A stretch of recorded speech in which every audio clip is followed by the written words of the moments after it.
સમાજનો વિરોધ આ તરફ યથાવત છે। બીજી તરફ સમાચાર સુરતથી મળી રહ્યા છે, જ્યાં હિન્દુવાદી નેતાઓને ધમકી આપવાના કેસમાં પકડાયેલા મૌલવીના 10 દિવસના રિમાન્ડ મંજૂર કરવામાં આવ્યા છે। અલગ અલગ 16 મુદ્દાના આધારે 14 દિવસના રિમાન્ડની માંગ કરવામાં આવી હતી। મૌલવી પર હિન્દુવાદી નેતાને ધમકી આપવાનો આરોપ છે।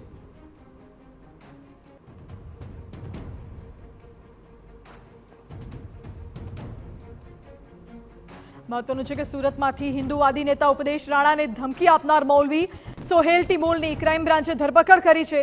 પોલીસ કસ્ટડીમાં રહેલા આ મૌલાના પાકિસ્તાન અને નેપાળના લોકોના સંપર્કમાં હોવાનો ઘટસ્ફોટ થયો। સમગ્ર બનાવની વિસ્તારથી વાત કરીએ તો ઉપદેશ રાણા સનાતન સંઘના નામથી એનજીઓ ચલાવે છે, જેને વોટ્સએપમાં મારી નાખવાની ધમકીના મેસેજ મળતા પોલીસને જાણ કરવામાં આવી અને સમગ્ર મામલો સામે આવ્યો। આને લઈને સુરત પોલીસે કામરેજના કઠોરથી મૌલવીની ધરપકડ કરી લીધી છે। મૌલાના સોહેલ ટિમોલે હિન્દુવાદી નેતાઓના નિવેદનોને લઈને લોકોને ટાર્ગેટ કરતો અને પછી એને આવી રીતે ધમકીઓ આપતો। વધુમાં તેને પાકિસ્તાનના હેન્ડલરને 1 કરોડ રૂપિયા આપવાની વાત પણ કરી હતી। બંને વચ્ચેની ચેટ પણ સામે આવી છે। આરોપી પાકિસ્તાન અને નેપાળના લોકોના સંપર્કમાં હોવાનું ખુલ્યું છે।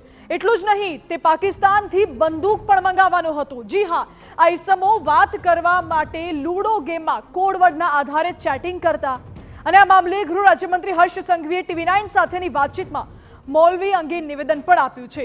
કોંગ્રેસ પર હર્ષ સંઘવીએ આકરા પ્રહાર પણ કર્યા। સંઘવીએ કહ્યું કે કોંગ્રેસ આવા સંવેદનશીલ મુદ્દાને પણ રાજકારણનો રંગ આપી દે છે। સાથે જ તેઓએ આક્ષેપ કર્યો કે કોંગ્રેસ ગુજરાતના નાગરિકોની સુરક્ષા સાથે ચેડા કરે છે।